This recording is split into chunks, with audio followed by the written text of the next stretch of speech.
નમસ્કાર ગુજરાત. આજે આપણે જોઈશું 24 મે 2024નું મોસ્ટ ઇમ્પોર્ટન્ટ કરંટ અફેર. તે પહેલાં ખાસ કરીને ચેનલ ઉપર નવા હોય તો ચેનલને સબસ્ક્રાઇબ કરવી. ચલિए શરૂઆત કરીએ. તો યુનાઇટેડ નેશનલ જનરલ એસેમ્બલી દ્વારા તાજેતરમાં કયા દિવસને મારખોડ દિવસ તરીકે જાહેર કર્યો છે? તો કે 24 મેને મારખોડ દિવસ તરીકે જાહેર કર્યો છે. હવે આ મારખોડ શું છે? તો કે મારખોડ એક પ્રાણી છે જે બકરી જેવું દેખાય છે અને તેના જે સરપ જેવા જે શિંગડા હોય તે માટે તે જાણીતું પડશે. યુનાઇટેડ નેશનલ જનરલ એસેમ્બલીએ 24મે આંતરરાષ્ટ્રીય મારખોડ દિવસ તરીકે જાહેર કર્યો છે, જેનો ઉદ્દેશ્ય હતો કે મધ્ય અને દક્ષિણ એશિયામાં મારખોડ કેપ્રા ફાલ્કની તરીકે ઓળખાય છે, જે પર્વતીય વિસ્તારમાં જોવા મળે છે અને આ પ્રતિષ્ઠિત અને પર્યાવરણીય રીતે મહત્વપૂર્ણ પ્રજાતિ છે, જેને સંરક્ષણનું પ્રોત્સાહન આપવાનું બહુ મહત્વ છે, કારણ કે તે લુપ્ત થવાને આરે છે. તેને સ્ક્રૂ શિંગડાવાળી બકરી પણ કહેવામાં આવે છે, જે પાકિસ્તાનનું રાષ્ટ્રીય પ્રાણી પણ છે અને તે એક જાજરમાર જંગલી બકરી તરીકે પણ ઓળખવામાં આવે છે, જેને સર્પાકાર શિંગડા માટે તે જાણીતું છે અને જેની લંબાઈ 1.6 મીટર અથવા તો 5 ફૂટ સુધી વધી શકે છે. જેને મારખોડ IUCN દ્વારા જોખમી પ્રજાતિમાં લાલ યાદીમાં નજર જોખમમાં મૂકવામાં આવ્યું છે. એટલા માટે આનું વર્ગીકરણ કરવા માટે 24 મેના રોજ આને છે ને 24 મે આનો દિવસ ઉજવવામાં આવે છે મારખોડ દિવસ તરીકે.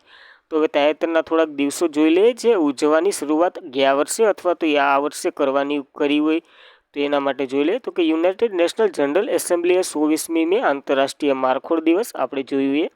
ત્યારબાદ યુનાઇટેડ જનરલ એસેમ્બલીએ 26 નવેમ્બરને વિશ્વ ટકાઉ અને પરિવહન દિવસ તરીકે પણ જાહેર કર્યું હતું.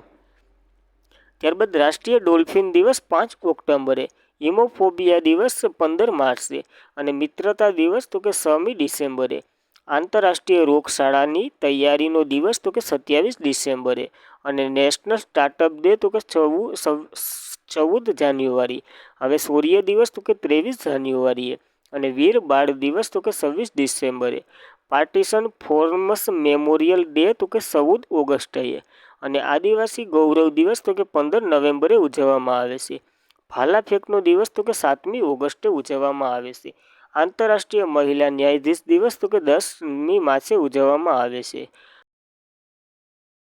આવક દિવસ તો કે 23 ઓગસ્ટે અને આંતરરાષ્ટ્રીય સંભાળ અને સાહસ દિવસ તો કે 29 ઓક્ટોબરે અને આંતરરાષ્ટ્રીય બાયોફિશ રિઝર્વ ડે તરીકે ઓળખવામાં આવે છે 17 સપ્ટેમ્બરે અને હૈદરાબાદ લિબરેશન ડે તરીકે ઓળખવામાં આવે છે 17 સપ્ટેમ્બરે.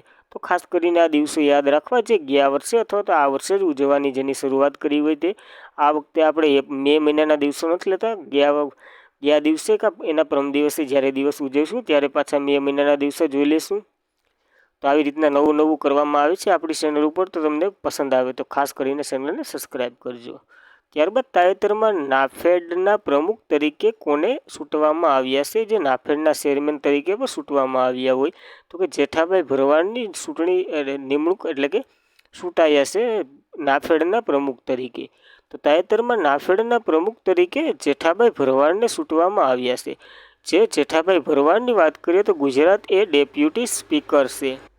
કોણ છે જેઠાભાઈ ભરવાડ? તો કે ગુજરાત એસેમ્બલીના ડેપ્યુટી સ્પીકર રહી ચૂક્યા છે. અને આ નાફેડની વાત કરીએ તો તેમનું ફૂલ ફોર્મ તો કે national agriculture cooperative marketing federation of India થાય છે. તો ખાસ કરીને આ નાફેડ વિશે એટલી માહિતી યાદ રાખવી. અને ગુજરાતને લગતું કરંટ અફેર છે તો ગુજરાતની પરીક્ષાઓમાં તો આવે જ. ત્યારબાદ ICC દ્વારા તાજેતરમાં T20 મેન્સ વર્લ્ડ કપ 2024 માટે બ્રાન્ડ એમ્બેસેડર તરીકે કોની નિમણૂક કરવામાં આવી છે? તો કે શાહિદ આફ્રિદીની નિમણૂક કરવામાં આવી છે, જે પાકિસ્તાનના ખેલાડી છે. તો ICC દ્વારા તાજેતરમાં T20 મેન્સ વર્લ્ડ કપ 2024 માટે બ્રાન્ડ એમ્બેસેડર તરીકે શાહિદ આફ્રિદીની નિમણૂક કરવામાં આવી છે, જે પાકિસ્તાનના ખેલાડી છે.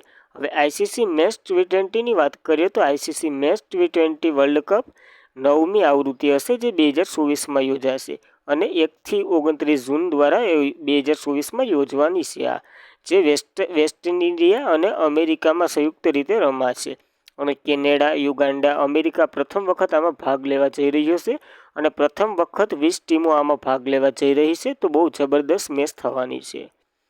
ત્યારબાદ પહેલી તો કે 2007માં યોજાઈ હતી દક્ષિણ આફ્રિકામાં, જેમાં ઇંગ્લેન્ડ જીત્યું હતું ભારતને સોરી આમાં મિસ્ટેક છે, જેમાં ભારત જીત્યું હતું પાકિસ્તાનને હરાવીને. અને છેલ્લું તો કે 2022માં તો કે ઓસ્ટ્રેલિયામાં થયું હતું, એમાં ઇંગ્લેન્ડ જીત્યું હતું પાકિસ્તાનને હરાવીને. તો ખાસ કરીને આ યાદ રાખવું. ત્યારબાદ તાજેતરના થોડાક બ્રાન્ડ એમ્બેસેડર બનાવ્યા છે. હાલ તો કે શાહિદ આફ્રિદીને બનાવ્યો છે. એની પહેલાં તો કે યુવરાજ સિંહને, ક્રિસ ગેલ અને યુનેસ બોલ્ટને પણ બનાવ્યા છે. અને સત્તાવાર ગીત તો કે આ દુનિયામાંથી બહાર. અને ભારતીય જવાગત શ્રીનાથ છે, જેને 100 રેફરીમાંથી એક છે. અને 20 અમ્પાયર નીતિન મેનન જયરામ છે, જે મદન ગોપાલમાંથી 2 ભારતીયો છે. આ 2 ભારતીયો છે જે અમ્પાયર તરીકે પસંદ કરવામાં આવ્યા છે 20 અમ્પાયરમાંથી. અને અમૂલ સાઉથ આફ્રિકા અમેરિકાની ટીમનું સ્પોન્સર બન્યું છે. જ્યારે કર્ણાટક મિલ ફેડરેશન નંદિન વે આર્યન અને સ્ટોકહોમનું સ્પોન્સર બન્યું છે.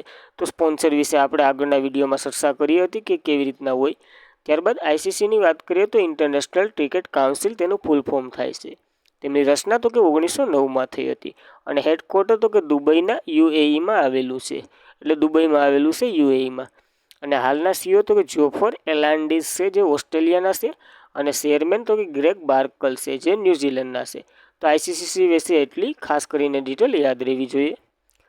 ત્યારબાદ તાજેતરમાં મધ્યપ્રદેશ હાઈકોર્ટના કાર્યકારી મુખ્ય ન્યાયાધીશ તરીકે કોની નિમણૂક કરવામાં આવી છે? તો શીલ નાગોની નિમણૂક કરવામાં આવી છે મધ્યપ્રદેશ હાઈકોર્ટના કાર્યકારી ન્યાયાધીશ તરીકે. તો તાજેતરમાં મધ્યપ્રદેશ હાઈકોર્ટના કાર્યકારી મુખ્ય ન્યાયાધીશ તરીકે શીલ નાગોની નિમણૂક કરવામાં આવી છે. ત્યારબાદ હાઈકોર્ટના પ્રથમ મહિલા જજ તો કે લીલા શેઠ હતા, જે હિમાચલ પ્રદેશના બન્યા હતા. અને હાઈકોર્ટના પ્રથમ મહિલા જજની વાત કરીએ તો અન્ના સાંડી છે, જે કેરળના છે. જ્યારે હાઈકોર્ટ કયા કલમ હેઠળ રીત જારી કરે છે? તો કે 224. અને કયા કલમ હેઠળ સુપ્રીમ કોર્ટ રીત જારી કરે છે? તો કે 32 હેઠળ સુપ્રીમ કોર્ટ જારી કરે છે. અને સુપ્રીમ કોર્ટનો અને હાઈકોર્ટનો બંનેનો ઉલ્લેખ કયા આર્ટિકલમાં કરવામાં આવ્યો છે તે તમારે કોમેન્ટ કરવાનું છે. ત્યારબાદ તાજેતરમાં બહાર પાડવામાં આવેલ ગ્લોબલ સિટીઝ ઇન્ડેક્સ 2024માં કોણ ટોચ ઉપર રહ્યું છે? તો આ તાજેતરમાં આ ઇન્ડેક્સ બહાર પાડવામાં આવ્યો છે, જેમાં ન્યૂયોર્ક ટોચ ઉપર રહ્યું છે. તો તાજેતરમાં બહાર પાડવામાં આવેલ ગ્લોબલ સિટીઝ ઇન્ડેક્સ 2024ની વાત કરીએ તો ન્યૂયોર્ક ટોચ ઉપર છે, જે 163 દેશોની યાદીમાંથી 1000 શહેરોને પસંદ કરવામાં આવ્યા છે. જેમાં ટોપ ઉપર તો કે ન્યૂયોર્ક છે. અને 350 નંબર ઉપર દિલ્હી છે.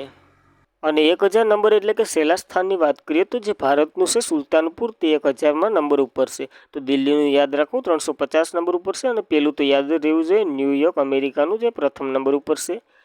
ત્યારબાદના 2024ના બધા જ ઇન્ડેક્સો વિશે એક નજર કરી લઈએ. તો કરપ્શન પર્સન ઇન્ડેક્સ 2023માં આવ્યો હતો, જે 93 નંબર ઉપર ભારત હતો અને ડેનમાર્ક પ્રથમ નંબર ઉપર હતો.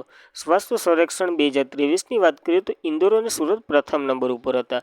અને સાસવડ જે મહારાષ્ટ્રનું છે, જે 1 લાખથી ઓછી વસ્તી ધરાવે છે, સૌથી સ્વસ્થ શહેર હતું. અને કોન્ટેનમેન્ટ બોર્ડની વાત કરીએ તો મહુ કોન્ટેનમેન્ટ બોર્ડ હતું. અને રાજ્યની વાત કરીએ તો મહારાષ્ટ્ર, મધ્યપ્રદેશ અને છત્તીસગઢ સૌથી સ્વસ્થ શહેરો હતા. અને ગંગા સિટીની વાત કરીએ તો વારાણસી અને પ્રયાગરાજ હતા.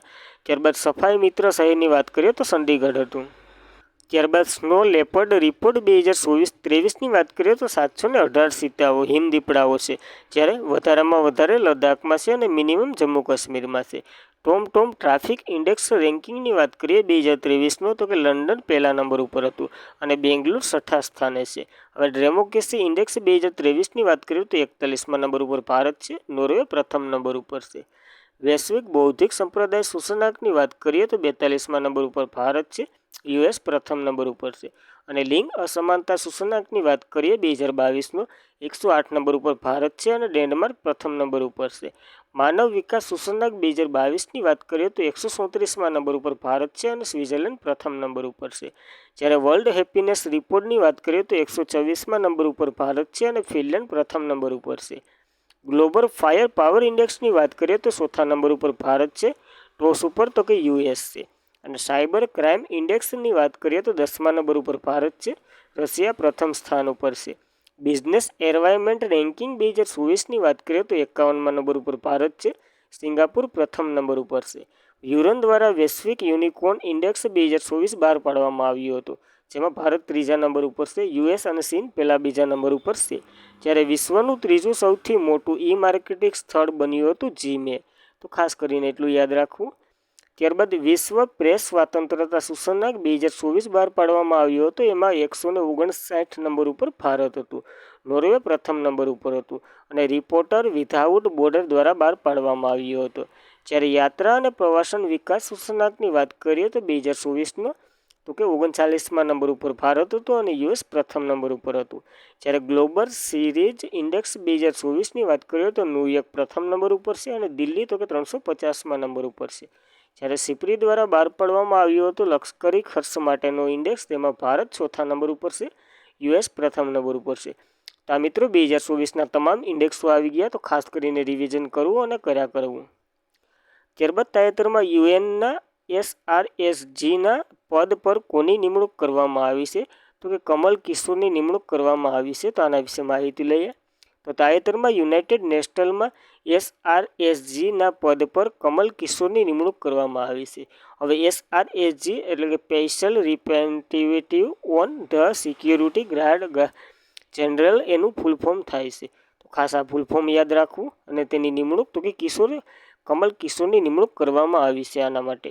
ત્યારબાદ ભારતીય અધિકારી કમલ કિશોર જે સેક્રેટરી જનરલ બન્યા છે ના વિશે માહિતી લઈએ તો કે પ્રતિનિધિત્વ તરીકે સાથ સંભાળ્યો છે. તેઓએ સંયુક્ત રાષ્ટ્ર એટલે કે યુએનના મહાસચિવ એન્ટોનિયો ગુટેરસ વિશે પ્રતિનિધિત્વ તરીકે સેવા આપશે અને આપણના મામા મિનોટીની જગ્યા કમલ કિશોરની નિમણૂક કરવામાં આવી છે. તાકો કોતો અપના મામા મિનુટોરિયાની જગ્યાએ કમલ કિશોર હવે બેસશે, જે ભારતના છે તે. ત્યારબાદ તાજેતરમાં ચર્ચામાં રહેલ ખેતી અને જમીન શું છે? તો કે અલ ન્યૂઝ એક્ટ છે, ખેતી અને જમીન, જે દૂરદર્શન દ્વારા લોન્ચ કરવામાં આવ્યા છે. તો તાજેતરમાં ચર્ચામાં રહેલ ખેતી અને જમીન અલ ન્યૂઝ એક્ટ છે, જે ભારતીય સરકાર દ્વારા સંચાલિત જાહેર પ્રસારણ દૂરદર્શનતા દ્વારા જાહેર કરવામાં આવ્યું છે. જેને એ ચેનલ ડીડી કિસાન, જે ડીડી કિસાનની શરૂઆત તો કે 26 મે 2024ના રોજ થઈ હતી. વિવિધ માનમાં આ બંનેને લોન્ચ કરવામાં આવ્યા છે. આર્ટિફિશિયલ ઇન્ટેલિજન્સ એપ છે, જે એપ એકર ક્રિસ અને ભૂમિ લોન્ચ કરશે. જે ડીડી કિસાન ચેનલની વાત કરીએ તો તેમને 26 મે 2015ના રોજ શરૂ કરવામાં આવી હતી. જે ડીડી કિસાન ચેનલ એઆઈ એન્કરનો ઉપયોગ કરનાર પ્રથમ સરકારી ટીવી ચેનલ બની છે, જેને 50 ભાષાઓમાં બોલી શકશે. તો આ એક એઆઈ દ્વારા એન્કર છે, તો ખાસ કરીને યાદ રાખવું દૂરદર્શન વિશે એટલું. ત્યારબાદ વિશ્વની પ્રથમ એઆઈ ન્યૂઝ એક્ટર 2018માં ચીન રાજ્યમાં સમાચાર એક્સિન શિહાયુઆન દ્વારા શરૂ કરવામાં આવ્યું હતું, એટલે કે રજૂ કરવામાં આવ્યું હતું. અને સન્ના નામની ભારતની પ્રથમ એઆઈ ન્યૂઝ એન્કર બની હતી, જે 2023માં તેની આજક હિન્દી ન્યૂઝ ચેનલ પર ઇન્ડિયા ટ્રુ ગ્રુપ દ્વારા શરૂ કરવામાં આવી. એટલે કે આજ તક ન્યૂઝ ચેનલમાં આની પહેલાં સન્ના નામની એન્કર હતી. ખાસ કરીને આ એન્કરો વિશે એટલી માહિતી યાદ રાખવી. ત્યારબાદ તાજેતરમાં સ્મિતાએ વર્લ્ડ યુથ વેટલિફ્ટિંગ ચેમ્પિયનશિપ 2024માં વર્લ્ડ રેકોર્ડ બનાવ્યો હતો. તો તેમનું આયોજન ક્યાં કરવામાં આવ્યું હતું? તો કે આ વર્લ્ડ યુથ વેટલિફ્ટિંગનું આયોજન તો કે પેરુમાં કરવામાં આવ્યું હતું. તો તાજેતરમાં સ્મૃતિએ વર્લ્ડ યુથ વેટલિફ્ટિંગ ચેમ્પિયનશિપ 2024માં વર્લ્ડ રેકોર્ડ બનાવ્યો હતો, જેનું આયોજન તો કે પેરુમાં થયું હતું. આ સ્મૃતિ ક્યાંના છે? તો કે ઓડિશાના છે અને જે 15 યર્સના જ છે. તો ખાસ કરીને વર્લ્ડ રેકોર્ડ છે એટલે યાદ રાખવું. તેમને 40 કિલો કેટેગરીમાં 133 કિલોગ્રામ વજન ઉપાડી અને વર્લ્ડ રેકોર્ડ બનાવ્યો છે. તો ખાસ કરીને આ એટલી માહિતી યાદ રાખી સ્મૃતિ આ વિશે. ત્યારબાદ વર્લ્ડ પેરા એથ્લેટિક ચેમ્પિયનશિપ 2024ની વાત કરીએ તો હાલ જ યોજાઈ હતી કાબે, જાપાનમાં, જે 11મી આવૃત્તિ હતી. અને દીપ્તિ જીવનજીએ 400 મીટર દોડમાં ગોલ્ડ મેડલ જીત્યો અને વર્લ્ડ રેકોર્ડ પણ બનાવ્યો હતો. તો આની સાથે આ એક વર્લ્ડ રેકોર્ડ પણ જોડી દેવો. ત્યારબાદ તાજેતરમાં કઈ ભારતીય મહિલાએ અમૂલ ક્યુઝની મહિલા સશક્તિકરણ પુરસ્કારથી સન્માનિત કરવામાં આવી છે? તો આરતી જે મહિલા છે જેને સન્માનિત કરવામાં આવ્યા છે. તો તાજેતરમાં આરતી જે ભારતીય મહિલા છે જેને અમલ ક્યુરની મહિલા સશક્તિકરણ પુરસ્કાર સન્માનિત કરવામાં આવ્યા છે. જે ઉત્તર પ્રદેશના બહરાઇચ જિલ્લાના છે. જે 18 વર્ષની મહિલા ઈ રિક્ષા ડ્રાઈવર આરતી યુનાઇટેડ કિંગડમના રાજા ચાર્લ્સ ત્રીજા દ્વારા અમલ ક્યુરની મહિલા સશક્તિકરણ પુરસ્કારથી સન્માનિત કરવામાં આવ્યા છે. તો એવોર્ડ સમારોહમાં બહિરગામ પેલે લંડન અને ઇંગ્લેન્ડ ખાતે યોજાયા હતા, જેમાં યુવા મહિલાઓ કાર્યકારને ઓળખે અને તેનું સન્માન કર્યું છે, જેઓએ તમામ અવરોધક હોવા છતાં તેમના પ્રયત્નોથી સફળ થયા અને તેમની આસપાસના લોકોને જીવનમાં કાયમી પરિવર્તન લાવ્યું છે. તો ખાસ કરીને આરતી વિશે યાદ રાખવું, કારણ કે તે હિમાચલ પ્રદેશના છે ને 18 વર્ષના છે અને ચાર્લ્સ ત્રીજા દ્વારા જેને એવોર્ડ આપવામાં આવ્યો છે એટલા માટે બહુ ચર્ચામાં છે, તો ખાસ યાદ રાખવું. ત્યારબાદ આરતીની વાત કરીએ તો તે ઉત્તર પ્રદેશ સરકારના પિંક ઈ રિક્ષા પહેલ હેઠળ તેમના કાસ્ટ દ્વારા તેમના વિસ્તારમાં અન્ય યુવતીઓને પ્રેરણા આપ્યા બાદ સન્માનિત કરવામાં આવ્યા છે, જે મિશન શક્તિ હેઠળ છે. અને સરકાર પીક ઈ રિક્ષા યોજના શરૂ કરી હતી, જે મિશન શક્તિ 2020માં શરૂ કરવામાં આવી હતી. પીક ઈ રિક્ષા યોજના, તો ખાસ કરીને પીક ઈ રિક્ષા યોજના વિશે પણ યાદ રાખવું. ત્યારબાદ તાજેતરમાં ઇન્ડિયા ફર્સ્ટ લાઈફ ઇન્સ્યોરન્સના એમડી અને સીઓ તરીકે કોની નિમણૂક કરવામાં આવી છે? તો કે ઋષભ ગાંધીની નિમણૂક કરવામાં આવી છે. તો તાજેતરમાં ઇન્ડિયા ફર્સ્ટ લાઈફ ઇન્સ્યોરન્સના એમડી અને સીઓ તરીકે ઋષભ ગાંધીની નિમણૂક કરવામાં આવી છે. ખાલી વનલાઈનર સ્વરૂપે યાદ રાખવું. તો મિત્રો, આજના માટે એટલું. Thank you for watching this video. Video કેવો લાગે તે ખાસ કરીને કોમેન્ટ કરવું. પસંદ આવે તો લાઇક કરો. તમારા મિત્રો સુધી આ માહિતી પુગાડો. જય હિન્દ, જય ભારત.